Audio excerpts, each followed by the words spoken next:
Hello viewer out there, I am Muhammad Abubakar with another edition of the program Reflections, a personality profile program that goes down memory lane on those iconic Nigerians that have made Nigeria proud in their various chosen endeavors. Our guest today is Alhaji Dr. Sani Zango Daura, CON, the Masani of Daura. He was born in 1938 in Zango Daura of Daura Emirate of Katsina State. He had his early education in both Daura Emirate and Katsina Emirate in those days.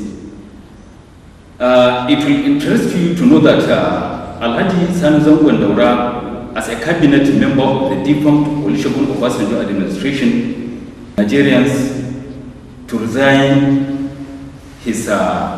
from the cabinet. In the course of the program, we shall hear from Alhaji Sani Zango Daura why he took such a decision. Sir, you are welcome. Thank you very much, Madam Abubakar. Sir, let me take you down memory lane, sir. How was growing up in Zango Daura in those days?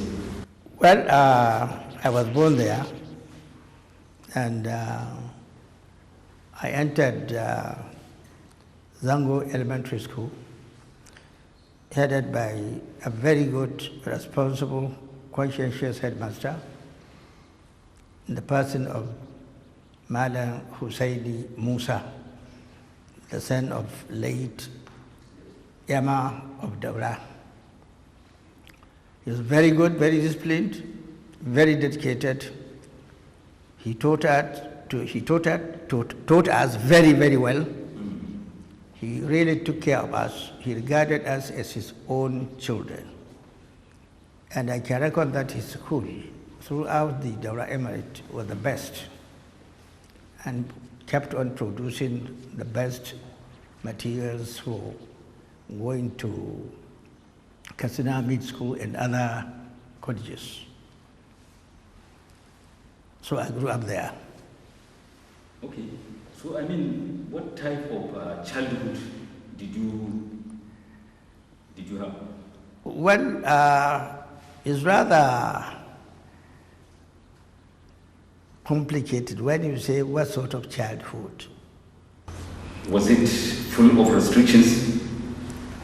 Well, are you restricted sort of by your parents? Do this, do that, don't do this, don't do that? Well, that is the sort of upbringing that every child should have, because we copy.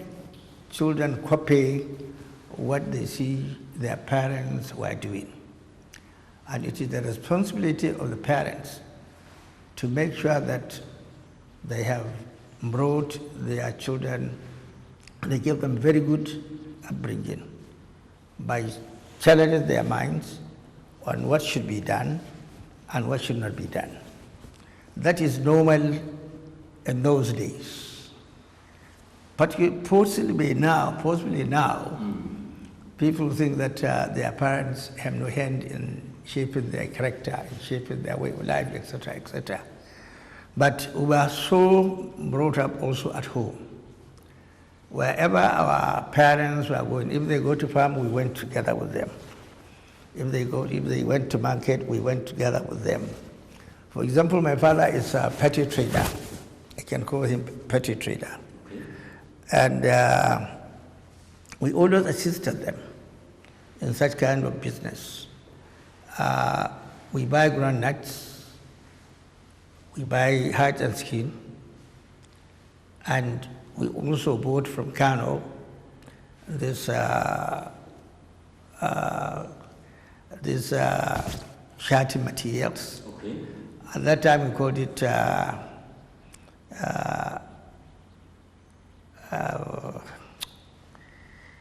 pardon Zawati, Jan Zawati. Yes, textile materials. And we bought also these slippers, this train, these slippers. When they're taken off, we take this scrap, we bought them, and people from the Nigeria also came. Then we called them Faranshi. Now it is called Niger. Our part of the country used to be called English because we were under colonial administration. So that is how really we have been going up. We are going up and down together with our parents. And there was a very good restriction. Restriction in the sense that they will not allow you to do something which is bad. They will try to train you in such a way that you love your neighbors, you love your friends, you love your sisters, brothers and sisters. And you grow together and you work together. So the sense of togetherness was always there. Okay. So you had a lot of fun to catch together with your friends then? Oh yes. In fact, our house used to be a sort of meeting or assembly place where some youngsters came. We played together, we ate together, and we even slept there together. In the night? In the night. So that is how it was during those old good days. In a typical Hausa community, the practice then was for any child to combine the pursuit of Western education with Islamic type of education. What is your story? Well, yes, you said it is true. But even in the elementary schools then, there was a very good teaching in Islamic studies. As well as when you go back home, again you continue. The teachers, the Arabic teachers were also well and highly respected, and they were equally committed. Even without having extra lessons, if we really concentrate and we answered the teachings, even in the elementary school, that it will be enough for you to have a basic understanding of some of your Islamic duties. Okay.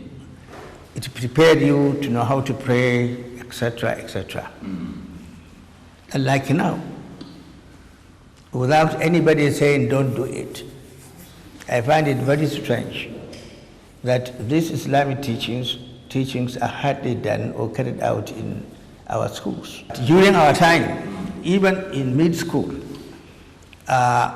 in fact, Arabic language or Arabic literature used to be one of the subjects you take in GCE, either at advanced or at ordinary level. Yes. But today, because of sentiments from some other quarters, that has been dropped. But it's our right, it is the Muslim right to see such kind of Islamic teachings are really respected, honored, and allowed to continue. Okay. So that was how it was in our days. At the elementary level or even at the At secondary school, mid-school, yes. Okay. Yes. Okay. So there was no really difference between the teaching, between Islamic teaching, or those who taught Arabic and other Islamic studies, and those who also teach English, arithmetic, and what have you. They went hand in hand. They were respected, and their conditions of service were almost the same. Okay. But today that has been abandoned for whatever it is, I don't know. So you left Zango and Daura for Katsina Middle School. That was Yes, that which was in 1948. I and others were in Katsina Middle School. Can you recollect some of them that you went to Katsina Middle School? Well, we went there. We were about 120. We had A, B, C, D classes. But now we are only 6 who remain alive. Only 6 of them? Only 6 of us. Like? Myself, Mamman Daura, Lema Jibrin, Aliyu Saulawa,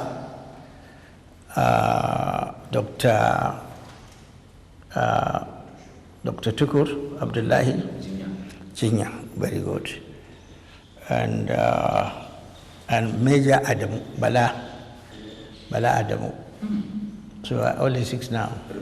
Remaining. Out of those 120? Out of 120, yes. So how was life? Well, was it a boarding school? It was a boarding school. Mid-school was a boarding school. Your first experience of staying? In-house. We had our dormitories. And our teachers were also, the houses of the teachers were also there. So if there was any problem, the teachers also were also there. And in the dormitories, the headmaster would appoint head boy for all these, the compound. There are rules and regulations. We swept our dormitories, we cleaned it up. Because at that time, the beds were made of planks, this mats. Mats. So you have your mat, and you spread it, you just sleep on it.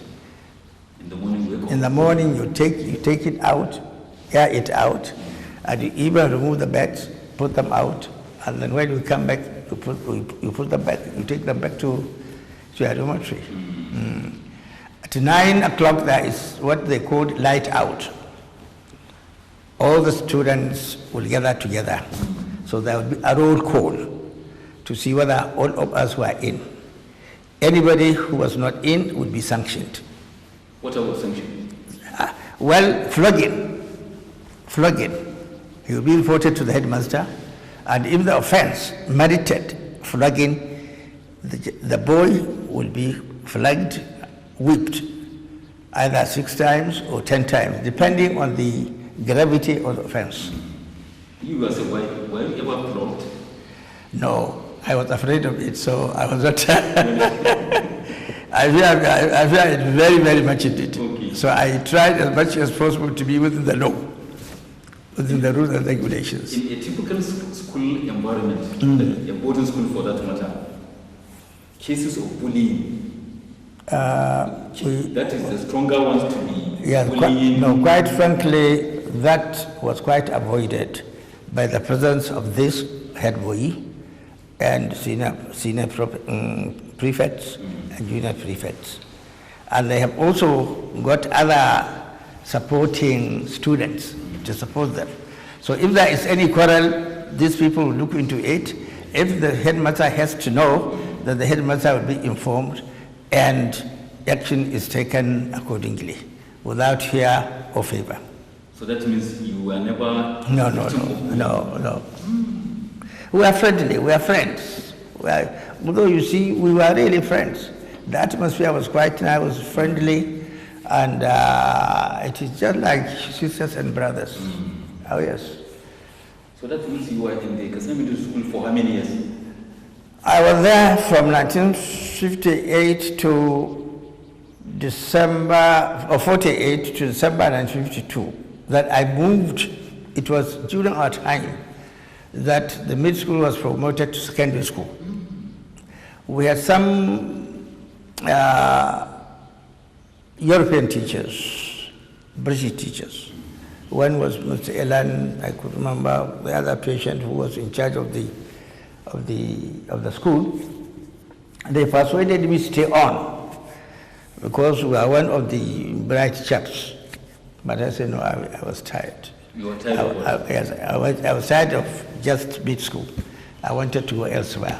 Where? So I opted to go to Kano School for Arabic Studies, Kano. And you went? So I went there. And for 2 successive years, these 2 people, our teachers, persuaded me to come back and do my full secondary education. I said, look, this is also another area of advancing my knowledge. Your parents did not discourage you from... No. So I went there, and we stayed there until 1957. In School for Arabic Studies, we have 2 options. Either you become a teacher or a judge, judiciary.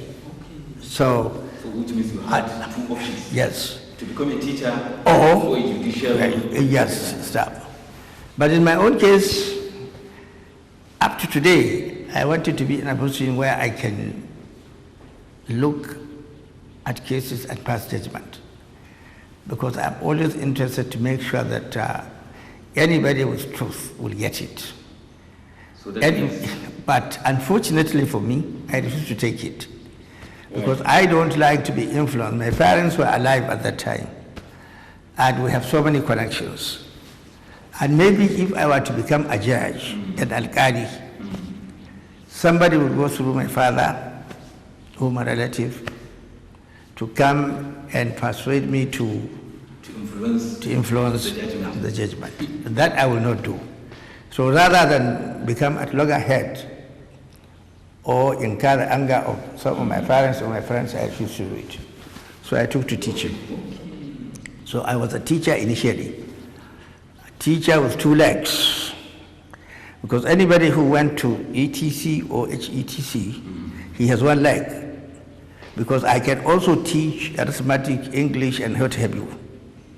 While I also teach Islamic literature and Islamic jurisprudence, etc., etc. But they can only teach secular subjects, but I can combine both. So I graduated as grade 2 teacher. And then I went to Daura. They employed me. As a teacher? As a teacher. I started teaching in primary school and then later in senior primary school, together with the father of Maman Daura. So I stayed there for 1 year, then I was also re-seconded or redeployed to Katsina. 3 of us were redeployed to Katsina, myself, Zango, and Aliyu Yusufu. Aliyu Yusufu was taken to Katsina, myself to Duzama, the other one to Mani. Mani, yes. So I was in Duzama up to 1959, after the general election. Then I was also invited to come back to School for Arab Studies, where I acted as a teacher, my school. Then it was after that I got scholarship to Baktaruda in Sudan. And then, fortunately, I took GCE levels and GCE at A level and as well as O level. So I got 2 subjects. So then the education minister was Haji Isa Keita. Of blessed memory. Of blessed memory. So one day he came to Kano while I was teaching in School for Religious Studies. So when I got the information that he was in Kano, I went. That was the first time I'm meeting him. After greeting him, I said, "Sir, I would like to change my course from Baktaruda to School of Oriental and African Studies in London." London? Yes. He said, "What have you?" I told him. It was so easy. Yes, he said, "Okay." Within 2 weeks, he sent a letter. A letter was sent to me that yes, the change has been effected, and I would be living together with a number of students in August, I think 1961, to UK. And you went? And I went. You were in UK for? I was in UK for 2 years. I was supposed to do my university education there. But then the atmosphere to me was hostile. I don't like it at all. Why? Well... Was it because of racism? Exactly. Racism? Yes. I had 2 bad experiences. One, during this celebration, this annual celebration which was conducted anniversary after independence, every year there will be a sort of ceremony in the High Commission, in the National Capital. So coincidentally, We were invited for the ceremony. So you went? And one of the English girls who was staying with us, he came from America. Her father was not landlord, but was the housekeeper. So she asked us whether she could follow us to see how we were conducting the celebration, etc.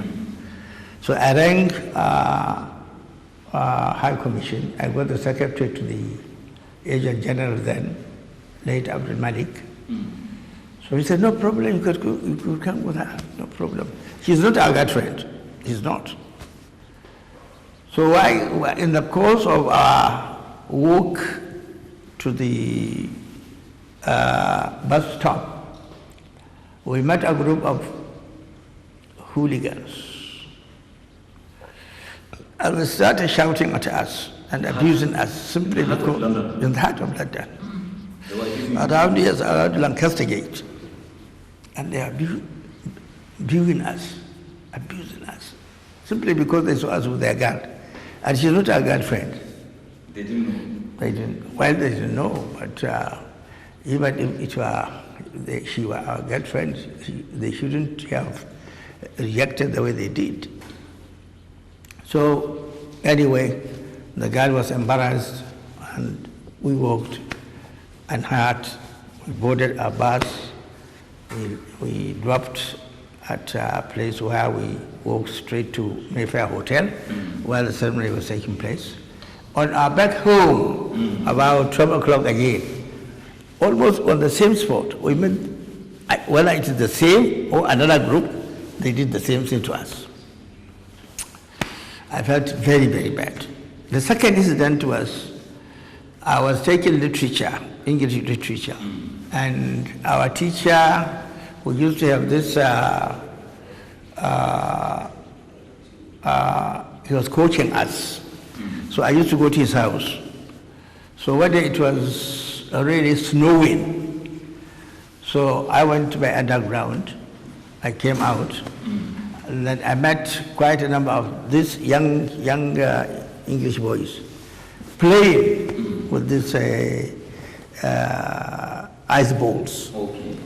So they started also shouting at me, throwing the balls at me until I disappeared.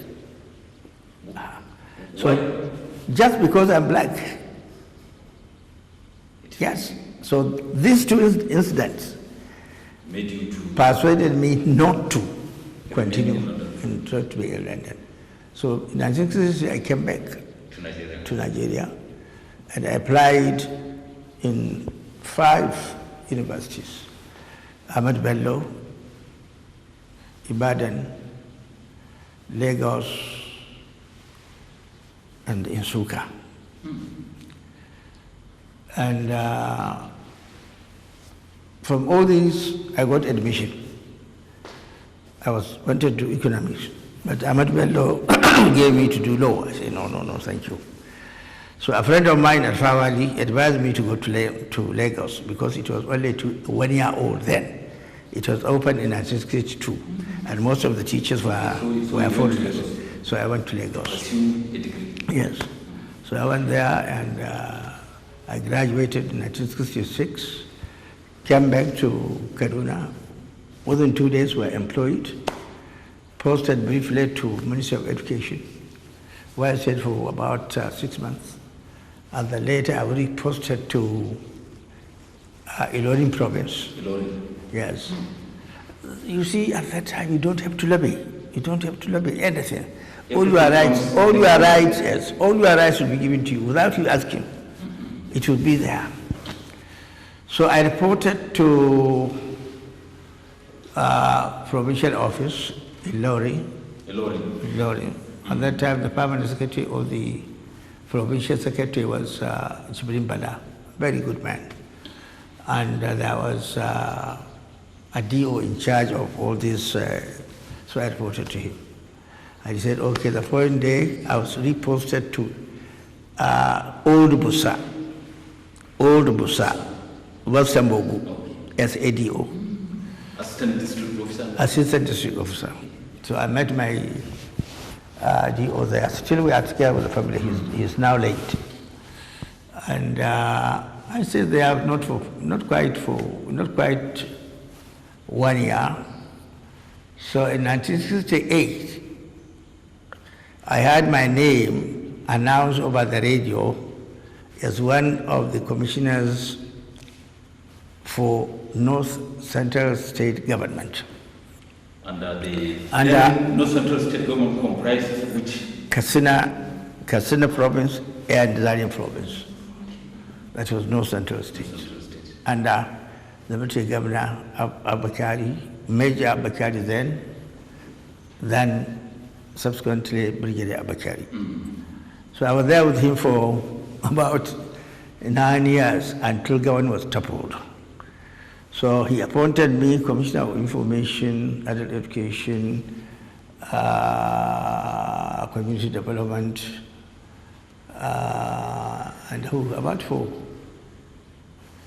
Adult Education, Community Development. What of information? Well, information is there.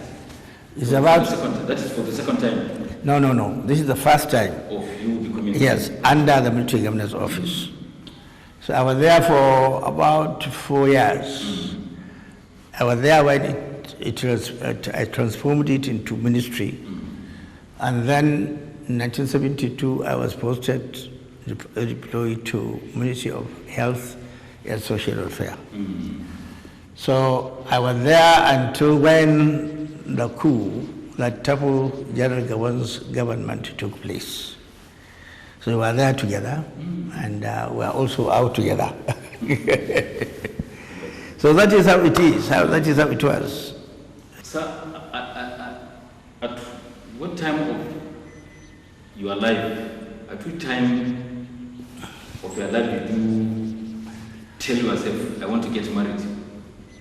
Yes, you are quite right. I love that. I think it was when I came back from London in 1963. You had your... Then I started, before then, I was in touch with my present senior wife, corresponding, writing letters, etc. She wanted to get... And then, yes, and eventually we got married, but she was a teacher. She was also in WTC Kano. The wife? Yes. So when she finished, I think 3 years later, it was when I was posted to, it was around 1967 that we got married, because we went to Busa together. So, okay. Now I have 3 wives. You have 3 now? And I have 15 children. One died. So 14 are alive. 8 are female and 6 are male. And we have only 2 who are still in school. Well, viewer, if you are just joining us, the program is Reflections, and our guest is Alhaji Dr. Sani Zango Daura, CON, a teacher, a politician, twice a commissioner in the defunct North Central State Government of Nigeria, and a minister in the defunct administration of Chief Olusegun Obasanjo in 1999. Sir, before the break, I was telling you that I read in your CV that you were among the group appointed by the then military administration of, I think Yakubu Gowon, to draft a constitution for Nigeria. Yes, I was there 77, 78.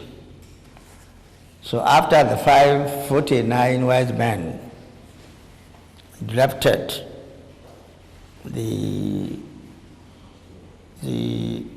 constitution of Nigeria, then the government of late Murtala Muhammad also set up what they called Constituent Assembly, where members were elected majority of us were elected. So you represented? Yes, yes. Interested? No, Daura. Okay, I represented Daura. I came from Daura. Okay. So they are also nominated candidates. So we were there for 1 year to look into their recommendations or to look into the draft constitution. And our deliberations brought what they called 1979 constitution. It was a radical constitution. And it is the same that is being amended. But it is still, the bulk of it is still the remnant of 1979. How challenging was it? Was it?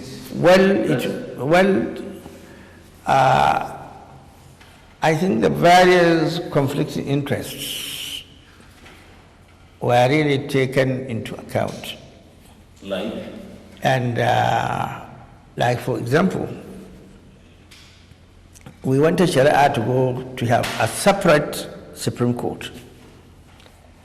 But because of pressure from our northern minorities then, we couldn't get it through. In fact, we had to boycott the sittings for about a week or so while they continue working.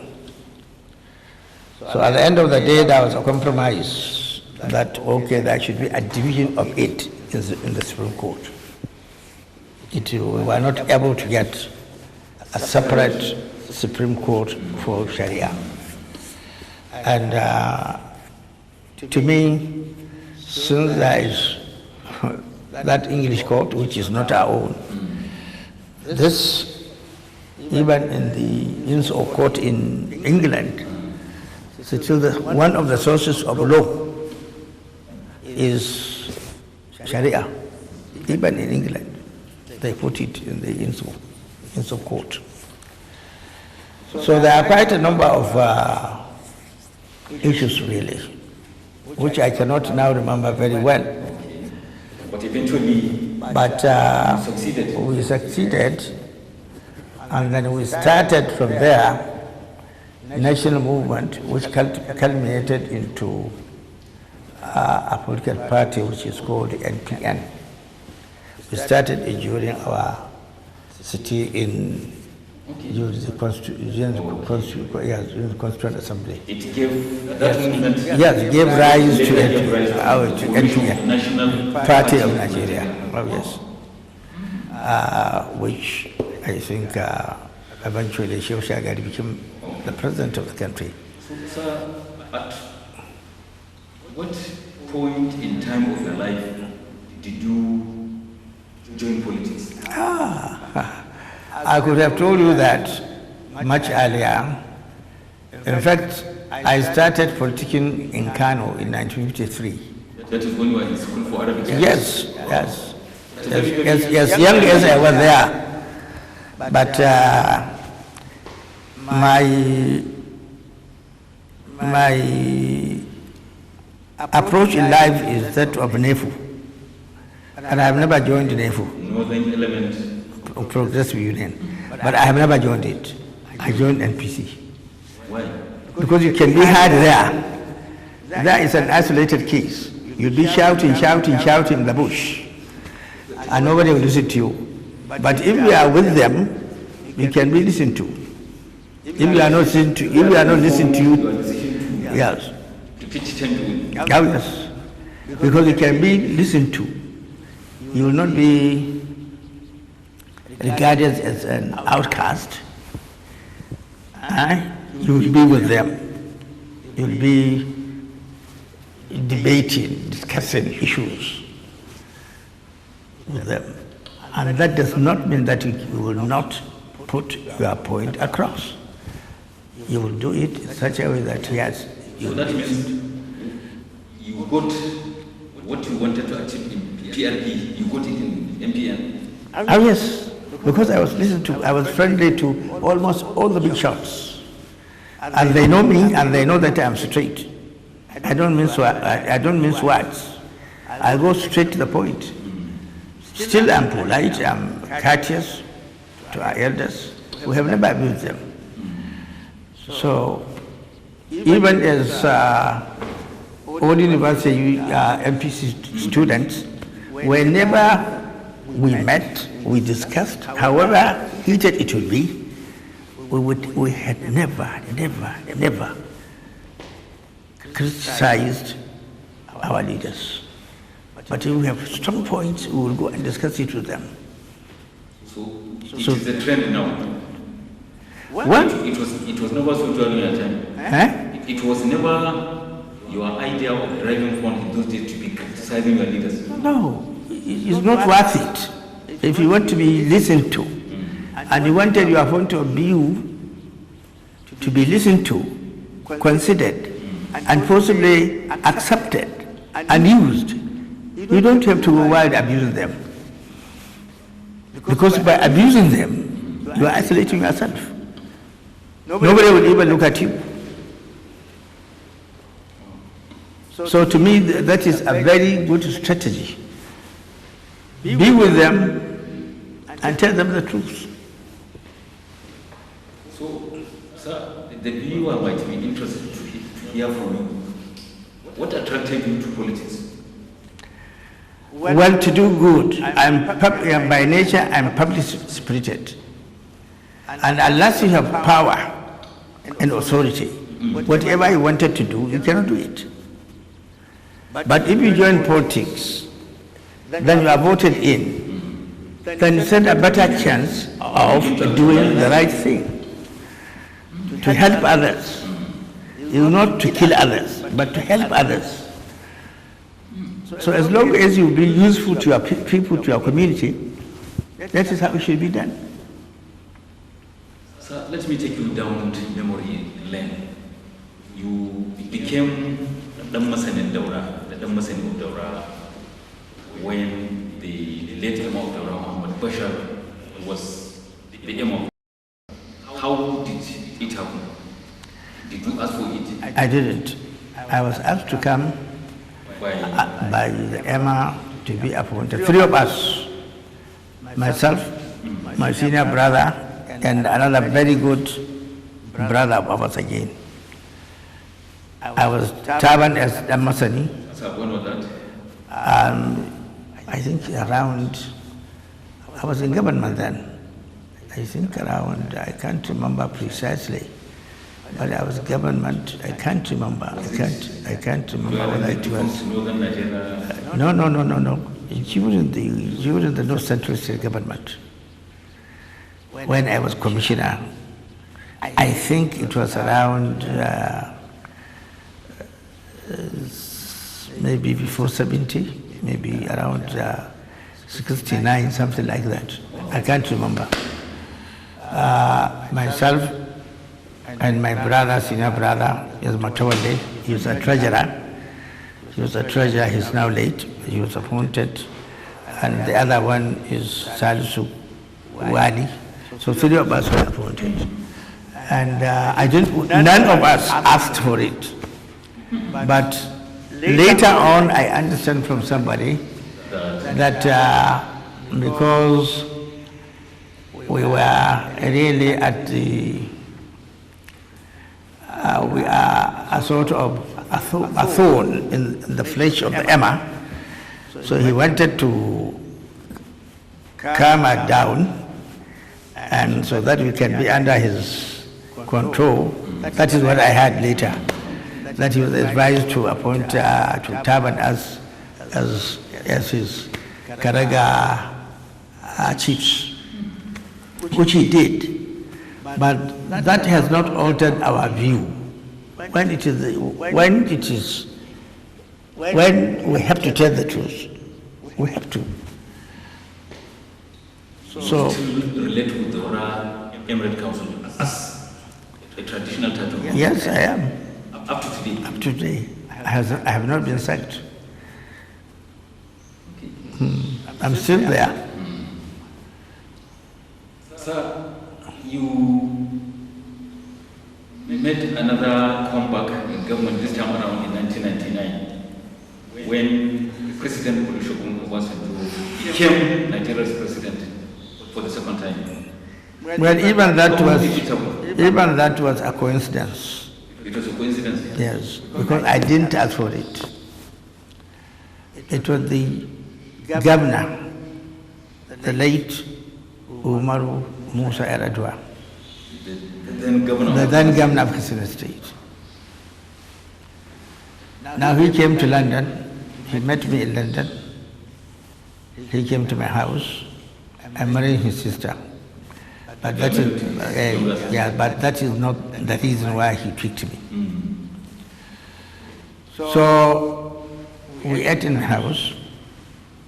Then we took him back to Totage, where his father or his senior brother, to his senior brother's house, late young Shehu. So when I dropped him, I wanted to say bye-bye. Then he said, sir, please, I came to see you. So I said, okay, fine. So he said, I want you to become our minister, and I don't like you to say no. Nor do I like you to say, give it to X. But believe me, at that time, I was campaigning for late Magaji Mohammed. Not myself.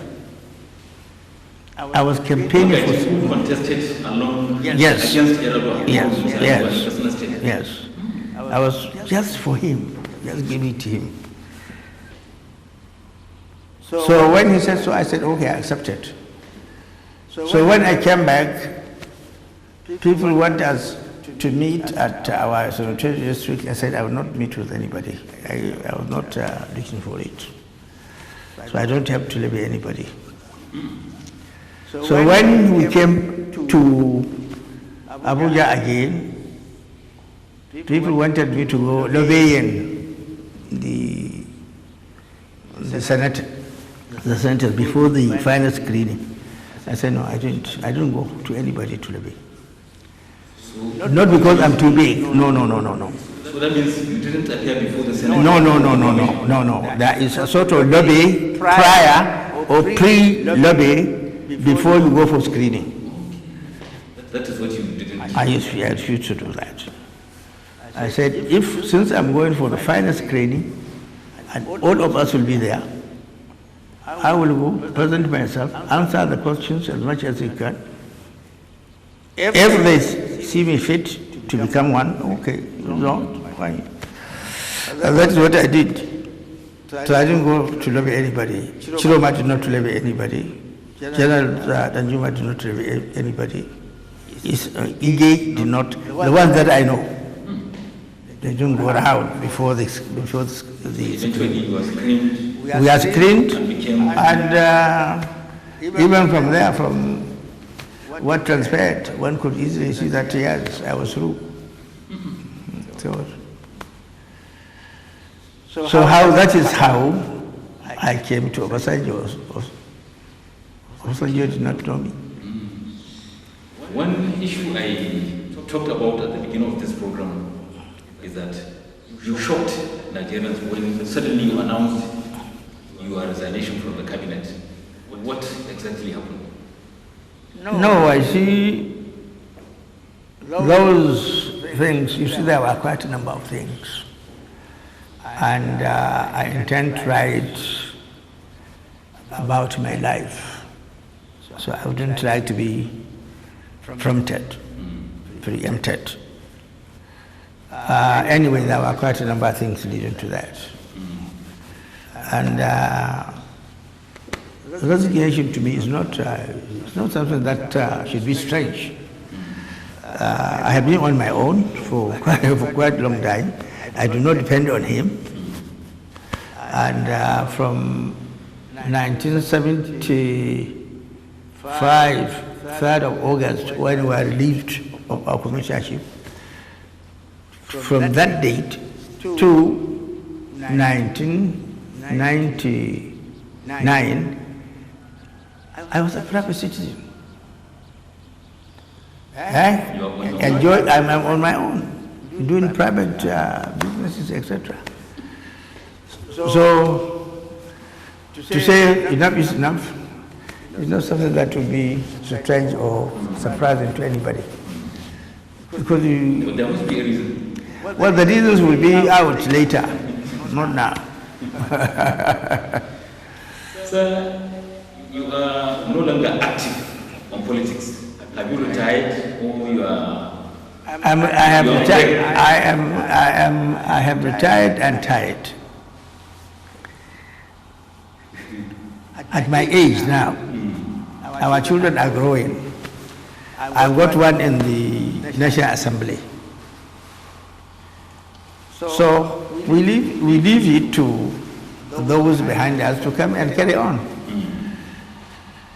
We cannot be there for perpetually forever. Even if we wanted to continue, the time is not good for us. Even from behind? Well, from behind, we do a lot of strategizing. Exactly. We try to reconcile the irreconcilables.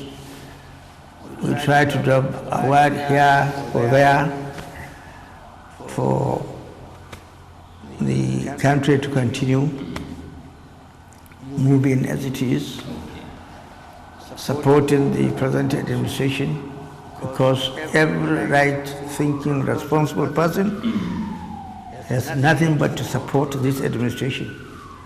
Without the gentleman on the seat, Nigerians by now we wouldn't have known where we are. Because when he came, rather, if we are really serious and honest to ourselves, the whole country was on the verge of disintegration. Everybody knows this.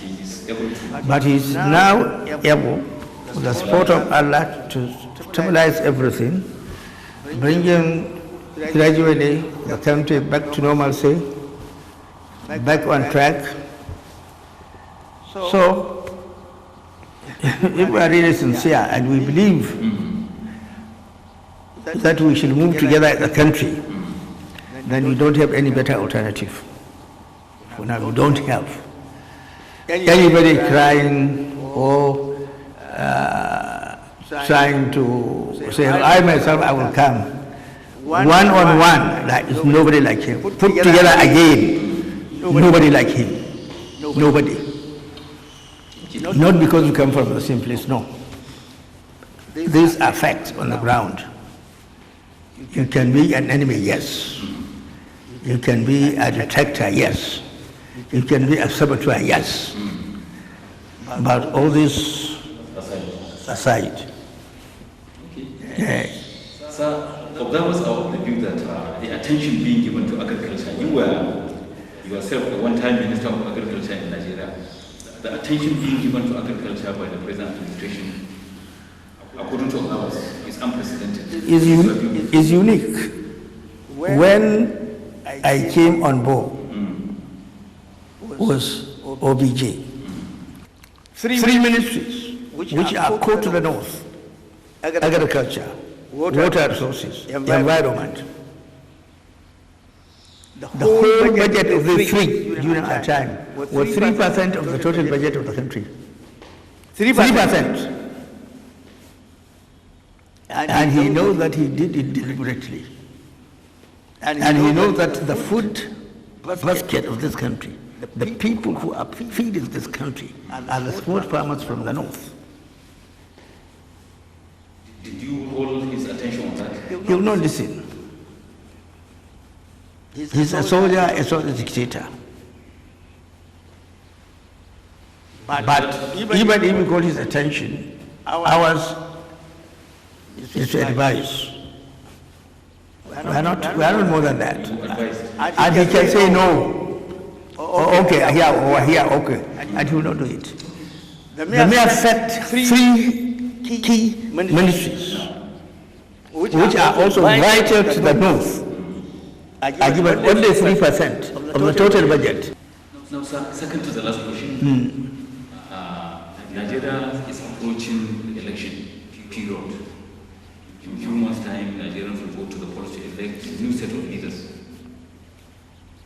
Advice of people like you will certainly make an impact for a smooth transition. So what will be your advice to? Well, I have said it. They don't have a better candidate as of today, as of tomorrow, as long as he's living, than the present president of the country, Muhammadu Buhari. Not because we come from say, no. Everybody, it is there, it is clear. It is clear. There is always a difference between a gold and copper. There is always a difference between a sun when it rises and stars. When the sun rises, all the stars disappear. So this is the position.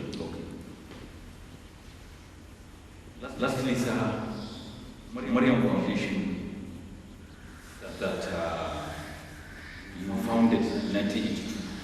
What should the viewer know about it?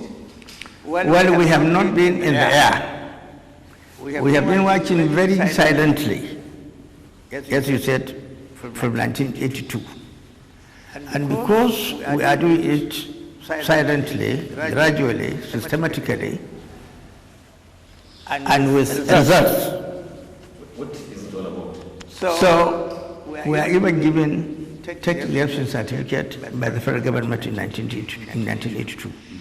And then other tax given certificate by Kaduna state government as well as Sokoto state government. Now, the whole of this complex is endowment fund. It's charity. I have given it. It has been registered. Nobody can divide it among my children. Even after your death? Even after my death. It is not in my name. The whole of this complex and others. Because while I'm alive, I can give it to anybody. Islam permits. It is when you are on the verge of death, then you cannot give all your asset or your estate. It will be reduced to a third. But in this particular case, it's different. In most cases, you will find today, even yesterday, that people will accumulate primitively, just to say that they have left a lot behind, only to be scattered within a few days by the earth. Within a few days, within a few months, it's scattered. Everything. And those who inherited it will be even without a house.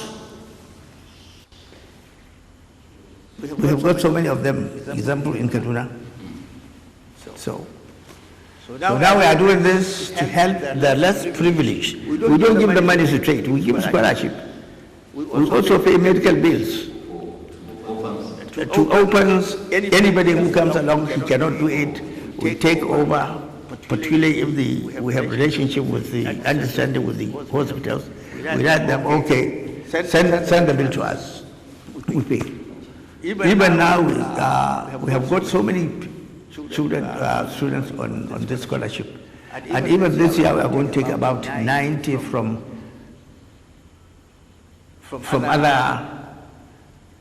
my senatorial district. In Katsina, we have been taken from Daura Emirate. So now we are moving now. Now we are moving to Mashi, Kankia, Dutsi, Ingawa, Mani, and so forth. About 9 of them or 10. So we are picking 10 from each to sponsor them up to university level. Now, lastly, sir, how do you wish to be remembered? Well, I don't know what to say. Well, I wish to be remembered as an old good man who has done his best to empower the less privileged. Yes. Well, that's much we can take.